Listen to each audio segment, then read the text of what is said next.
मृत्युंजय. लेखक शिवाजी सावंत. भाग 17. पितामह भीष्म थरथर कापत होते. त्यांच्या हातातील कुरुकुलाचा सोनेरी राजदंड डळमळू लागला. हातातील राजदंड उंच उंच उचलून एकसारखे हात हलवीत ते नगरजनांना संकेत करू लागले. राजकुमार अर्जुनानं ते बघितलं. त्यानं हात उंच करून सर्वांना थांबण्याचा निकराचा संकेत करताच सगळा आखाडा शांत झाला. पितामह भीष्मांचा कंपित पण कनिमय धारदार आवाज ती शांतता चिरू लागला. गुरुद्रोण आणि हस्तिनापुरातल्या नगरवासियांनो, मी गंगापुत्र ज्येष्ठ कौरव भीष्म सांगतो आहे, अर्जुन आजचा सर्वश्रेष्ठ धनुर्धर नाही. सगळ्यांची हृदय पुन्हा धडकू लागली. सगळ्या आखाड्यावर कुतूहलाचं किचकट जाळं पसरलं. नगरजन कुजबूज करू लागले. कोणीतरी मोठ्यानं ओरडलं, मग पितामह, कोण आहे सर्वश्रेष्ठ धनुर्धर? तुम्हीच सांगा. कर्ण. पितामहांचा घनगंभीर आवाज सगळ्यांच्या कानात बाणासारखा घुसला. मी आणि शोण महाद्वारातून बाहेर पडणार होतो, पण तो आवाज ऐकताच आम्ही परतलो. तो कसा? गुरुद्रोणांनी त्यांना लागलीच विचारलं. गुरुद्रोण, अर्जुनाच्या प्रेमानं तुम्हाला आंधळं बनविलं आहे. नुसतंच आंधळं नाही तर बहिरं सुद्धा. प्रेम मग ते वाजवीपेक्षा अधिक असेल तर तोही दुर्गुणच. सांगा पितामह, काय झालं? चारीकडून आवाज उठला. आवाजाचा लक्षभेद जाण्याची पात्रता या आखाड्यात केवळ 4च लोकांत आहे. एक कर्ण, दुसरे द्रोण, तिसरा अर्जुन आणि चौथा मी. हात उंचावून पितामह म्हणाले. आता आखाड्यात एकट्या पितामह भीष्मांकडे लोक पाहू लागले. कुरुकुलाचं ते निखळ सत्य आपल्या धारदार जिभेनं सगळ्या लोकांचे लसके तोडू लागले. दाढीचे पांढरे शुभ्र केस हलू लागले. या चौघांपैकी कर्ण अर्जुनाप्रमाणे स्पर्धक होता. त्याला डोळ्यांवरच्या वस्त्रांमुळे त्याची बाण स्वतःला पाहता आली नाहीत. राहिलो अर्जुन, मी आणि द्रोण. पण अर्जुनाचं आणि द्रोणांचं लक्ष केवळ कुत्र्याच्या भुंकण्याकडे राहिलं. त्यांनी दुसरं काहीच ऐकलं नाही. पण मी सांगतो, कुत्र्याच्या भुंकण्यापूर्वी एक मंजूळ आवाज आला होता. त्या वीर कर्णानं तो आवाज अचूक टिपला आहे. म्हणून कुरुकुलाचं भूषण असलेली ती माला आज कर्णाच्या गळ्यात पडायला पाहिजे होती.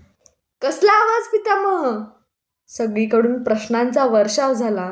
कसला आवाज? कसला आवाज? मला गंगेकाठी पहिल्या प्रथम पितामह भीष्मांची गाठ पडली होती तो प्रसंग आठवला. त्यावेळी ते म्हणाले होते, या गंगेवर माझ्यापूर्वी येणारा तू पहिलाच माणूस आहेस. माझं मन भरून आलं. ते मला आतून सांगू लागलं, पितामह, या हस्तिनापुरात मी पाहिलेले तुम्हीच पहिले निगर्वी आणि सत्यवचनी पुरुष श्रेष्ठ आहात. धन्य आहे तुमच्या सत्यनिष्ठेची. आपला आवाज स्थिर करून तो उंचावीत ते म्हणाले, कुत्र्याच्या भुंकण्यापूर्वी समोरच्या तमाल वृक्षावर एक पत्ररथ पक्षीन आपल्या पिलाच्या चोचीत चारा घालून चिवचिवली होती. कर्णानं तो आवाज कानावर पडताच क्षणात अचूक टिपला आहे. अजूनही समोरच्या वृक्षावर ती पक्षीन भेदरून आपल्या तोंडात तसाच तो सूचीबाण घेऊन बसलेली मला इथून स्पष्ट दिसते आहे. हा लक्षभेद अर्जुनापेक्षा कितीतरी सरळ आणि श्रेष्ठ आहे. कर्ण आजचा सर्वश्रेष्ठ वीर आहे. एका तमालाच्या झाडाकडे त्यांनी बोट केलं. त्यांच्या बोटाच्या दिशेनं हजारो डोळे सरसर धावले. एक उत्सुक पारधी त्या झाडाकडे धावला. आरोळ्यांच्या आवाजानं गांगरून गेलेल्या एका पक्षिणीला त्यानं कौशल्यानं पकडून आणलं. ती पक्षीण त्यानं पितामहांच्या हातात दिली. त्यांनी तिच्या चोचीत अडकलेला माझा सूचीबाण उपसला. परत तिनं तोच नाजूक मंजूळ चिवचिवाट केला. मला तो ऐकताच सर्व प्रकारची संगती लागली. तिला त्यांनी आकाशात सोडून दिलं. चिवचिवत ती आपल्या घरट्याकडे फडफड करीत निघून गेली. सगळीकडे टाळ्यांचा कडकडाट झाला. शोणानं महाद्वारात मला आनंदानं कडकडून मिठी मारली. सगळीकडे घोषणांचा पाऊस पडला. वीर कर्णाचा विजय असो, पितामह भीष्मांचा विजय असो. वातावरणातलं कण गंगेतल्या जलबिंदूसारखा थुई थुई नाचू लागला. कुठल्या तरी अशोकावर एक कोकीळ तानांवर ताना घेऊ लागला. माझ्या मनात अनेक परस्पर विरोधी भावनांचा संमिश्र गोंधळ झाला. पितामह भीष्मांबद्दलच्या आदरानं क्षणात मन भरून येऊ लागलं, तर क्षणात घाईघाईनं अर्जुनाच्या गळ्यात अजिंक्यपदाची मानाची माला घालणाऱ्या द्रोणांच्या तिरस्कारानं ते पेटू लागलं. क्षणात माझ्यासाठी डोळे पुसणाऱ्या माझ्या प्रेमळ भावाच्या निर्भेळ प्रेमानं माझं मन गहिवरू लागलं, तर क्षणात स्वतःच्या कंठात ती माला अडकविणाऱ्या राजपुत्र अर्जुनावरच्या संतापानं ते थरथरू लागलं. मन म्हणजे रंग बदलणारा सरडा असतो की काय न कळे. अशा विविध भावनांच्या वेळी एकच भावना श्रेष्ठ ठरते आणि ती म्हणजे क्रोधाची. क्रोध हा अग्नीसारखा असतो. अपसमजाचा वारा त्याला लागला तर त्याचा वणवा होतो. त्या वणव्यात इतर सर्व कोमल भावनांची जळून राख होते आणि हा वणवा एकदम पेटला की आवरत नसतो. माझे ओठ रागानं थरथरू लागले, कानातील कुंडलं लाल झाली. मी सर्वश्रेष्ठ असतानाही अर्जुनाच्या गळ्यात नीलकमलांची माला का? पितामह भीष्मांसारख्या सत्यवचनी आणि निपक्ष पंचाच्या निर्णयाला इथं काय मान आहे? माझ्या कानांवर शब्दांचे आघात पडू लागले. आज आम्ही धन्य झालो. कर्णासारखा धनुर्धर निखिल आर्यावर्तात मिळणार नाही, पण बिचाऱ्याचा यथोचित सत्कार झाला नाही. समाज तरी किती ढोंगी असतो. तो एकदा एकाला तर एकदा भलत्यालाच शिरावर घेऊन नाचायला तयार असतो. आज आमच्या डोळ्यांचं पारणं फिटलं. असला लक्षभेद आम्ही पाहिला नाही आणि ऐकलाही नाही, पण ती मला कर्णाच्या गळ्यात पडायला हवी होती. त्यांची पोकळ सहानुभूती माझी लाही लाही करू लागली. अंगातील रक्त जोरात फिरत मला गरजून सांगू लागलं, जगाच्या सहानुभूतीवर जगण्यासाठी तुझा जन्म नाही झाला. उठ आणि स्वतःचा निखाळ विजय सिद्ध कर ना. खांद्यावरचं उत्तरे मी परत शोनाच्या अंगावर फेकलं आणि चौथऱ्याच्या दिशेनं नगरजनांच्या जमावात घुसलो. आता आखाड्याला यात्रेचं स्वरूप आलं. न्याय अन्याय, सत्य असत्य काय हे आखाड्यातील बऱ्याच लोकांना समजेना. मी हात उंचावून थांबण्याचा संकेत करताच माझ्यावरच्या प्रेमानं भारावलेला तो अफाट जनसमुदाय खाली बसला. मी काय म्हणतो ते ऐकण्यासाठी हजारो कान टवकारले गेले.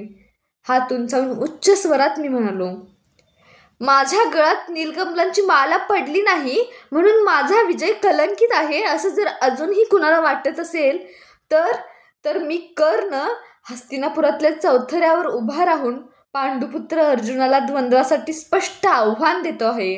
द्वंद्व युद्धच ठरवेल की सर्वश्रेष्ठ कोण. मला कुणाचीही भिक्षा नको होती. सगळे लोक परत उठले. त्यांनी घोषणा केल्या, बरोबर आहे, बरोबर आहे. सगळ्या लोकांचे कान महाराज धृतराष्ट्र काय निर्णय देतात इकडे लागले. सगळीकडे शांतता पसरली. इतक्यात कृपाचार्य मध्येच आपल्या आसनावरून उठले आणि तरातरा चालत चौथऱ्यावर आले. माझ्यावर एक तिरस्काराचा भेदक कटाक्ष टाकून महाराजांना अभिवादन करून ते म्हणाले, महाराज, मी कर्णाच्या पथकाचा गुरुदेव कृपाचार्य बोलतो आहे. कर्ण हा तसा माझा शिष्य आहे, पण मला त्याचं कुल माहीत नाही. त्यानंही कधी ते कुणाला सांगितलं नाही. राजपुत्र अर्जुन हा क्षत्रिय कुलोत्पन्न आहे. युद्धशास्त्राच्या आणि धर्माच्या नीतीप्रमाणे केवळ समान कुलातील योद्ध्यांतच द्वंद्व खेळलं जाऊ शकतं. या हस्तिनापुरातल्या सर्व नगरजनांना कर्णानं प्रथम आपल्या त्या दिव्य तेजस्वी कुलाचं नाव सांगावं, म्हणजे राजपुत्र अर्जुन त्याच्याशी केव्हाही द्वंद्व खेळेल. कारण द्वंद्वाचा निकाल एकच असतो, विजय किंवा मरण. त्यांचे ते शब्द भाल्याच्या टोकासारखे मला विद्ध करू लागले. कोणत्या कुलाचं नाव मी त्या हस्तिनापुरातल्या सामर्थ्याची परीक्षा लावणाऱ्या चौथऱ्यावर उभा राहून सांगू? मी एका सारथ्याचा पुत्र आहे असं या सोमवंशातल्या तेजस्वी पुरुष श्रेष्ठांच्या समोर कसं सांगू? क्षणभर माझं मन विचाराच्या वादळात सापडलं. मान खाली घालून विचार करू लागलो. मनात दोन प्रबळ विचारांचं द्वंद्व सुरू झालं. एक मन ओरडून म्हणत होतं, सांग कर्णा, तुझी उघडी छाती फुगवून ताटपणे सांग की अधिरथ बाबा आणि राधा माता यांचा पुत्र सुतपुत्र कर्ण आहे. मी शोणाचा भाऊ कर्ण आहे. मी सारथी कर्ण आहे. पण दुसरं मन म्हणत होतं, या सगळ्या कोत्या मनाच्या माणसात तुझ्या कुलाचं कोणत्या शब्दांत आता स्वागत होईल? सगळेजण तुच्छतेनं म्हणतील, काय सारथ्याचा पुत्र? मग इथं कशाला आला? घोड्याच्या शाळेत पाठवा त्याला. माझ्या मनाचं रोपटं विचारांच्या वादळी वाऱ्यात इकडे तिकडे डोलू लागलं. पावसानं झोडपलेल्या देठ मोडलेल्या कमलाच्या फुलासारखी माझी मान आपोआपच खाली झाली. कोणीतरी चौथऱ्यावर येत होतं. मी अधीरतेनं मान उंचावून पाहिलं. तो युवराज दुर्योधन होता. ती साईडदार चाल, तेच तरतरीत नाक, तेच भेदक घारे डोळे, तेच घरंगळणाऱ्या उत्तरेला दिलेले दमदार झटके. आसुडासारखा कडकडीत आवाज काढीत हाताची भक्कम मूठ वळून आपले घारे डोळे सर्वांवर गरगर फिरवीत मंडलं घेत तो म्हणाला, गुरुदेव, कृपाचार्यांनी ही पराक्रमाची क्रूर चेष्टा चालवली आहे. क्षत्रिय म्हणून या कर्णात काय कमी आहे? धर्मशास्त्राप्रमाणे क्षत्रिय कुणाला म्हणतात? ज्याच्या दंडात प्रचंड सामर्थ्य असतं त्याला, जो स्वतःच असं राज्य धारण करतो त्याला, आणि जो राजकुलात जन्माला येतो त्याला. या कर्णानं आपलं सामर्थ्य या ठिकाणी प्रकट करून आपण क्षत्रिय आहोत हे स्पष्ट सिद्ध केलं. तेवढ्यानंही कुणाचं समाधान होणार नसेल तर मी दुर्योधन आता याच ठिकाणी हे सिद्ध करतो की कर्ण हा एक क्षत्रियच आहे. पण हे द्वंद्व झालंच पाहिजे. मी कुरुश्रेष्ठ युवराज दुर्योधन घोषित करतो की आत्ताच आणि या चौथऱ्यावर सर्वांसमक्ष मी या वीर, तेजस्वी आणि पराक्रमी कर्णाला अंदेशचा अभिषिक्त राजा करणार आहे.